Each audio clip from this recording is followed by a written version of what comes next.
ಎಲ್ರಿಗೂ ನಮಸ್ಕಾರ. ನಾನು ಸೀತಾ. ನನ್ನ ಚಾನಲಿಗೆ ಸುಸ್ವಾಗತ. ನಾನು ಇವತ್ತು ರಾಗಿದು ಹಾಲು ಬೈ ಮಾಡೋದು ಹೇಗೆ ಅಂತ ತೋರಿಸ್ಕೊಡ್ತೀನಿ.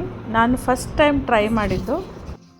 1 ಕಪ್ ರಾಗಿನ ನಾನು 6 ಅವರ್ ನೆನೆಸಿಟ್ಕೊಂಡಿದ್ದೆ. ಹಾಗೆ ಅದನ್ನು ನೆಂದ ಮೇಲೆ ಚೆಕ್ ಮಾಡಿ ತೊಳೆದು ಬಾದಾಮಿ ಹಾಕಿ ನಾನು ಅದನ್ನು ಸ್ಮೂತ್ ಪೇಸ್ಟ್ ಮಾಡ್ಕೊಂಡಿದ್ದೇನೆ. ಸ್ಮೂತ್ ಪೇಸ್ಟ್ ಆದಮೇಲೆ ಅದನ್ನು ಫಿಲ್ಟ್ರ್ ಮಾಡ್ಕೋಬೇಕು.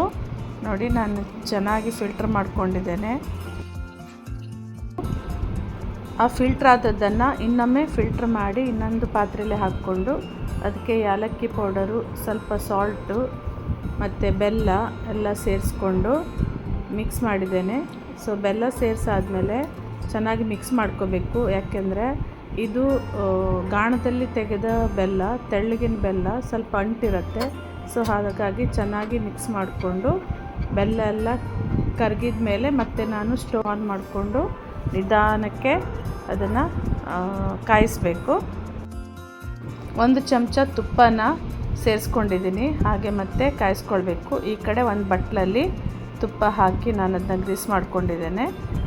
ನೋಡಿ, ಈಗ ನಿಧಾನಕ್ಕೆ ಗ್ಯಾಸನ್ನು ಸ್ಲಿಮ್ಮಲ್ಲಿಟ್ಟು ಕಾಯಿಸಬೇಕು. ನಾನು ಲಿಕ್ವಿಡ್ ಬೆಲ್ಲ ಯೂಸ್ ಮಾಡೋದ್ರಿಂದ ನನಗೆ ಸ್ವಲ್ಪ ಟೈಮ್ ಆಯಿತು. 35 to 40 ಮಿನಿಟ್ಸ್ ಆಯಿತು. ನೋಡಿ, ಹೀಗೆ ದಪ್ಪ ಆಗುವವರೆಗೆ ಕಾಸ್ತಾ ಬರಬೇಕು. ತಾನಾಗೆ ದಪ್ಪ ಆಗ್ತಾ ಬರುತ್ತೆ ಅದು. ನೀವು ಗಟ್ಟಿ ಬೆಲ್ಲನ ಯೂಸ್ ಮಾಡಿದ್ರೆ ಬೆಟರು ಅಂತ ಅನಿಸುತ್ತೆ, ಬೇಗ ಆಗುತ್ತೆ. ಇನ್ನು ನೋಡಿ, ಈಗ ನಾನು ಟ್ರಾನ್ಸ್ಫರ್ ಮಾಡ್ಕೋತೀನಿ ಬಟ್ಲಲ್ಲಿ.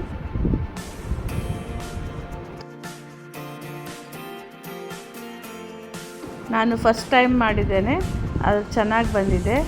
ರುಚಿ ಕೂಡ ತುಂಬ ಚೆನ್ನಾಗಿತ್ತು. ನೀವು ಕೂಡ ಟ್ರೈ ಮಾಡಿ. ನಾನಿಲ್ಲಿ ತೆಂಗಿನಕಾಯಿ ಬದಲು ಬಾದಾಮಿ ಯೂಸ್ ಮಾಡಿದ್ದೇನೆ. ನೀವು ಟ್ರೈ ಮಾಡಿ. ವಿಡಿಯೋ ಇಷ್ಟ ಆದರೆ ಲೈಕ್ ಮಾಡಿ, ಕಾಮೆಂಟ್ ಮಾಡಿ, ಸಬ್ಸ್ಕ್ರೈಬ್ ಮಾಡಿ. ವಿಡಿಯೋ ನೋಡಿದ್ದಕ್ಕೆ ತುಂಬ ಧನ್ಯವಾದಗಳು. Take care. ಬಾಯ್.